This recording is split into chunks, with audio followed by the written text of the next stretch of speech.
est 15h15. Il va être en spectacle dans la région ce jeudi au Centre des Arts de Saint-Hyacinthe avec Fouki. On jase à Jay Scott cet après-midi. Salut Jay! Salut, comment ça va? Ça va bien toi? Ça va super bien. Écoute, ça bouge beaucoup pour toi dans ce temps-ci. J'ai envie de te parler tout de suite du Gala de la disque qui avait lieu le 9 novembre dernier. Écoute, tu as été en numéro d'ouverture. Ça te fait comment d'être devant d'aussi grandes pointures de la musique québécoise? Ben, c'est vraiment spécial. Tu sais, moi, mettons, là, ça fait 4 ans, mettons, que je vais vivre de ma musique, tu sais, puis de réussir à comme me frayer un chemin jusqu'au numéro d'ouverture de la disque devant toute la crème de la musique québécoise, c'est quand même incroyable. Mais le truc qui stresse le plus de ça, c'est que c'est quand même un des pires publics, tu sais. Ouais. C'est tous des artistes. Fait que là, ils sont tous là, puis là, ils analysent la performance, ils analysent les notes. Fait que c'est ça qui rend ça stressant. Mais l'équipe de la disque a tellement été formidable. Puis tu sais, la scéno était malade. Il y avait plein de monde sur scène. J'étais avec Billy Dupage, j'étais avec Fred. C'était vraiment le fun. Puis Jay, le 20 septembre 2024, je te ramène il y a un an à peu près, tu lançais ton deuxième album, Toutes les rues sont silencieuses. Puis depuis cette sortie-là, tu décris la dernière année comme étant la plus belle année de ta vie. Mais qu'est-ce qui se différencie tant que ça des autres années avant ça? Ben, c'est que, tu sais, mettons, mon premier album, c'était beaucoup de premières fois, tu sais, fait que les premiers spectacles, la première fois, mettons, que j'allais faire des festivals, que là, j'arrive tout seul avec mon char, je sais pas trop où aller, je sais pas trop à qui parler, là, tu sais, les shows en salle aussi, tu sais, là, c'est comme un peu d'essayer de se vendre autant aux diffuseurs que, tu sais, aux nouveaux publics qui viennent en salle, mais là, je trouve qu'avec cet album-là, vu que c'est mon deuxième, en plus, il a été bien reçu, fait que ça fait plaisir, tu sais, surtout après un premier album qui avait si bien marché, j'étais comme un peu stressé que le deuxième fonctionne pas.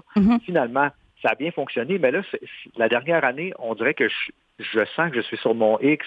Maintenant, je sais où me rendre, je sais où aller, je connais les gens, j'ai une belle équipe, qu'on est tous amis, tu sais, fait que non, ça peut pas être plus incroyable que ça.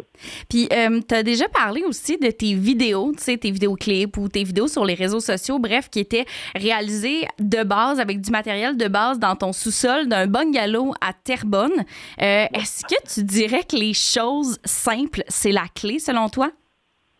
Ben, je pense que oui, tu sais, d'autant plus, je trouve que là, tu sais, ma carrière continue à bien aller, puis je pense que c'est important juste pour que les gens puissent connecter un peu avec l'humain derrière. Tu sais, moi, mettons, toutes les vidéos que j'ai faites du dernier album, c'est moi qui les a enregistrées encore une fois. Fait que, tu sais, je suis allé au parc, là, je suis allé à un parc à Vaudreuil. Il était 6 heures du matin pour être sûr qu'il n'y avait personne dans le parc pour me filmer, pour faire ma toune. Okay. Tu sais, comme il y a un truc qui est important pour moi d'être dans l'aspect do it yourself, c'est l'aspect DIY du projet. Puis je pense que les gens connectent avec ça beaucoup. Oui, vraiment. Puis j'ai l'impression que tu fais beaucoup le buzz, sur les réseaux sociaux, évidemment. Pas le choix de t'en parler. Tu sais, depuis les dernières années, entre autres sur TikTok, tu as plus de 84 000 abonnés. Comment tu vis ça d'être autant connu sur les réseaux sociaux? Y a-tu comme un peu une pression qui s'installe tranquillement ou vu que tu restes toi-même, ça va quand même bien? Oui, ben tu sais, je le vois beaucoup comme quelque chose pour promouvoir ma musique. Fait que, tu sais, moi, le contenu que je vais mettre sur Internet a toujours rapport de près ou de loin à du contenu musical. Fait que je me sens pas la pression de devoir, tu sais, montrer ma vie au monde ou, tu sais, de comme faire des outfits of the day puis de vendre des produits de savon, tu sais. Fait que vraiment, tu sais, je mets mes tunes, les gens les apprécient, les partagent. Puis c'est quoi que j'aime beaucoup faire aussi du contenu sur les réseaux, vu que c'est vraiment direct avec ton public. Tu sais.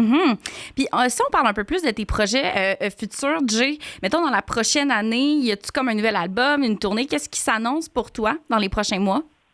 C'est vraiment beaucoup la tournée qui continue. Là, l'été qui s'en vient, l'été prochain, parce que veux pas, on book ça énormément à l'avance. Je vais partir en band. Fait que pour les gens qui m'ont déjà vu en spectacle, je suis solo sur scène. Okay. Mais là, je m'en vais faire la tournée des festivals, mais en groupe de musique. Wow, OK. C'est cool. C'est quand même différent. C'est-tu bien différent, j'imagine, pour toi, d'être solo VS avec un band? Le mode solo, tu décides un peu plus, j'imagine, ce que tu fais du spectacle, mais avec un band, il y a comme une autre contrainte, admettons? Oui, mais en même temps, je trouve que c'est le contraire. Ça me permet plus d'aller explorer dans les chansons, de rajouter des moments dans les tunes. C'est moins stressant pour moi vu que j'ai pas tout à contrôler de mon côté. Ouais, fait que là, d'avoir le band, ça me permet de faire des trucs en temps normal, seul, j'arrive pas à faire. Oui, effectivement. Puis cette semaine, Jay, tu es en show avec Fouki dans la région du côté de Saint-Hyacinthe, au Centre des Arts. C'est quel genre de show qu'on s'attend cette soirée-là? Bon, vous êtes très éclatés ensemble, là, fait que j'ai l'impression que le monde vont voir pas mal votre personnalité dans ce spectacle-là. Ouais, ben vraiment, mais tu sais, c'est un plateau double, fait que je trouve vraiment que c'est une belle opportunité. Les gens, tu sais, des fois, t'es pas trop sûr, t'es comme, OK, ben moi, j'ai pas 500 piastres à mettre dans mon année pour aller voir 8 artistes. Ouais. Je trouve que les diffuseurs, c'est le fun quand ils font des plateaux doubles, ça permet, tu sais, là, il y a un spectacle complet de Fouki, un spectacle complet de moi pour le prix d'un billet, puis, tu sais, c'est le fun de partager la scène avec Fouki, tu sais, qui a quand même été important dans le début de ma carrière pour me rendre où je suis rendu aujourd'hui. Fait que ça fait toujours plaisir d'aller passer mes journées avec mon ami. Est-ce que tu t'es fait beaucoup associer à Fouki dû au fait que, bon, ça a parti, entre autres, avec Copilote. Est-ce que tu t'en es fait jaser longtemps, tu sais, par rapport à cette chanson-là? Oui, je dirais, tu sais, pas mal quasiment les 2 premières années, là, j'étais beaucoup associé à lui, mais tu sais, c'est un beau problème pour moi. Là, ça m'a permis de franchir beaucoup de portes que peut-être que j'aurais pas franchi tout seul. Puis aujourd'hui, avec le nouvel album, je pense que là, tu sais, je suis un petit peu plus dissocié de ça, mais à chaque fois que je fais cette chanson-là, tu sais, on parle quasiment de 30 millions d'écoutes là, sur les plateformes. Fait que c'est une chanson que je vais être malheureusement pris à chanter pour le restant de mes jours. Malheureusement ou heureusement. Écoute, Jay Scott, merci tellement d'avoir pris du temps cet après-midi pour nous. Puis je te souhaite un bon show à Saint-Hyacinthe cette semaine, ce jeudi. Hey, merci beaucoup. Bonne fin de journée, tout le monde. Merci. Salut. Bye-bye. Radio Acton 103.7